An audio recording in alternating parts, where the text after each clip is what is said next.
Crypto goes corporate. Crypto.com paid $700 million to call the Staples Center the Crypto.com Arena, which kind of sounds like the Macarena. Come to the show at the Crypto.com Arena. Crypto.com Arena is such a mouthful that people in LA are already calling it the Crypt. Or maybe it's like the Crypt Dance. And there's nothing more mainstream than the NBA, which makes it kind of hard to say you're like a decentralized utopia where shrooms grow on shitcoins and we have no connection to the global financial system. And I can't wait to see the sports announcers talk about crypto. Like, we're here at the Crypto.com Arena. Have you heard of this crypto stuff, Jeff? Yeah, I haven't, Dave. My kids are into it, and all I know is that it's the devil. As LeBron scores a three-point shot, he's on fire. So now one of the most historic arenas is sponsored by a 5-year-old company that sells Dogecoin. And Americans are not happy. You know how we love Staples and Kodak and Enron. What could go wrong? Also in crypto this week, the biggest crypto investment fund was just launched by the guys that brought you Instagram, YouTube, WhatsApp, Apple. Former partners of Sequoia Capital raised $2.4 billion, and Andreessen Horowitz, which brought us Facebook, raised $2.2 billion. Basically, these guys funded the companies that run the internet, and now they want to be the power brokers for the crypto sphere. It always starts with a hippie utopian revolution. But once the smart money moves in and starts making the rules, is it really decentralized? Do you think the real crypto diehards are going to run the next big thing and change the world? Or do you think it's just going to be the same names that run the internet? Let us know what you think in the comments. Brian, has crypto gone mainstream? What do you think? I mean, I think this is an interesting moment in which it has to go mainstream. I mean, I think every revolution tends to be disappointing at the end, right? I mean, the French Revolution didn't turn out so hot, really, in the long run. But I think it's a necessary step. So I think it's easy to sort of make fun of a lot of aspects of crypto. But, look, there's a lot of smart people who are betting on this being the next big shift in technology. And a lot of it makes sense. A lot of it is trying to, in a very abstract level, trying to right some of the wrongs of Internet 1.0 and Internet 2.0. And ultimately, I expect it to be disappointing, but the current reality is kind of disappointing too. So why don't we just have a new disappointing? So Web 0.0 was like, we have information, we have email, we have the democratization. 2.0. Read write. It was read write, right? Okay. So I mean, you can write on the internet and you can read on the internet, but that was about the aspect of it. It was just like you're going to be able to consume information and you're going to be able to put information on the internet, and that was great.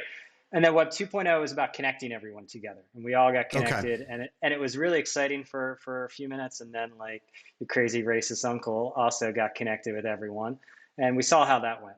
Mm-hmm. And it was played out with like these big players owning sort of the internet, right?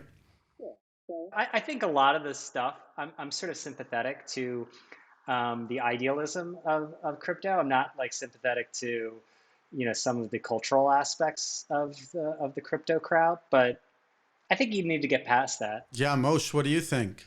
Well, I'm still hung up. I'm trying to think through the French Revolution metaphor and wondering what the guillotine People lost equivalent. their heads. People lost their heads. Look, it was going to be all great. Everyone, one man, one vote, and stuff like this. And eventually we got rid of the king, right? The French had some struggles with Napoleon for a few years related to that.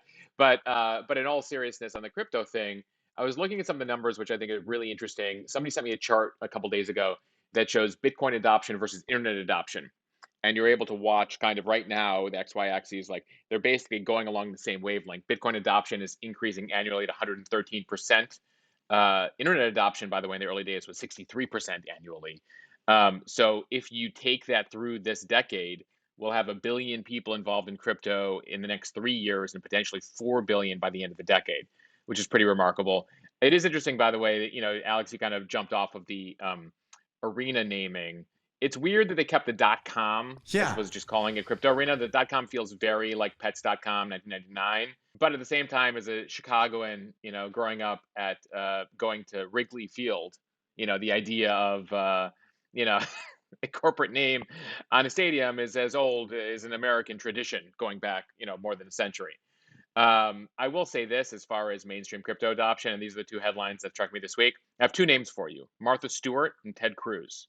Not necessarily cutting edge digital folks. Both this week made crypto related headlines. Martha Stewart is selling back issues of Martha Stewart Living via NFT, including her Thanksgiving dinner from 1994 photos from it.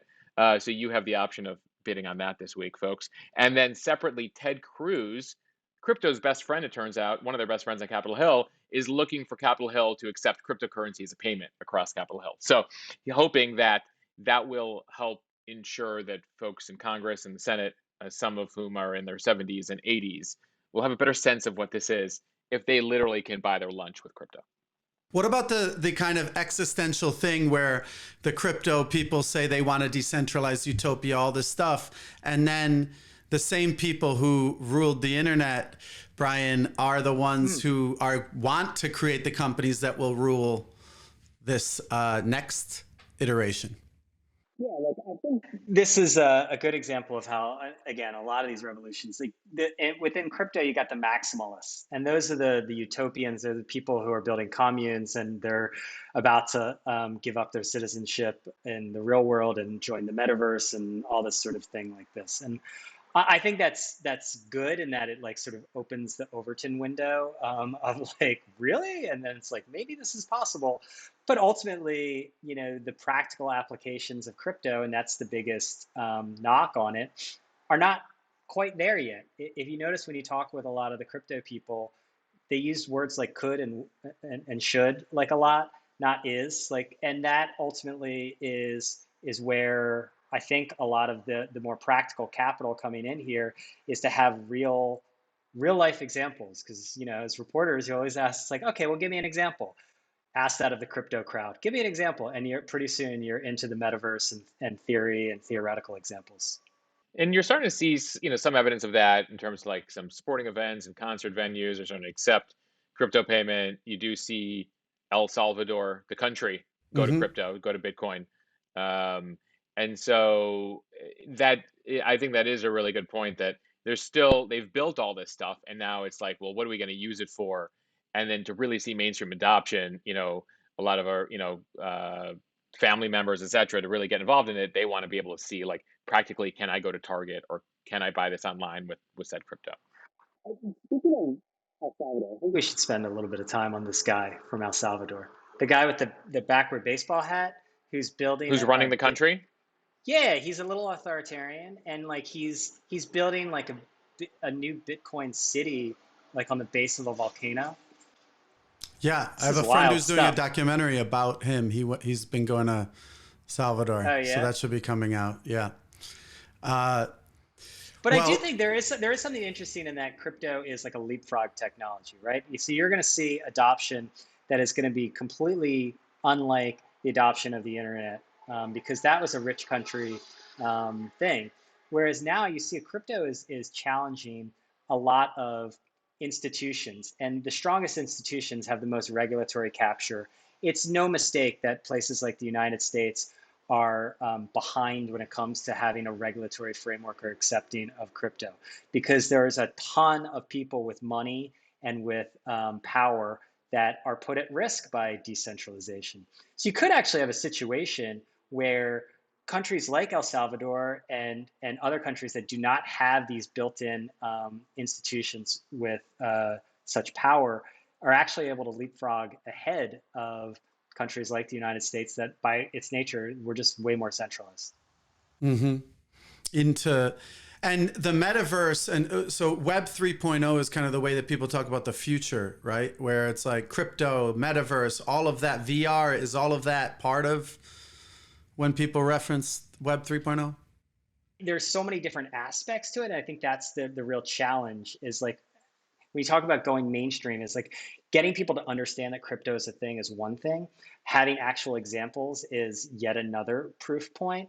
And really honing in on like how's this going to affect people's lives. And like most people see the stuff now as like NFTs and the Constitution DAO, and it feels like gimmicks. And I understand the skepticism because Yeah. this stuff does feel like gimmicks. Martha Stewart, selling an NFT of the Thanksgiving issue, it's a gimmick. Thanks for tuning in. If you like our videos and want to support the channel, please like and subscribe. You can also subscribe to our Substack newsletter for exclusive updates and find the audio version wherever you podcast.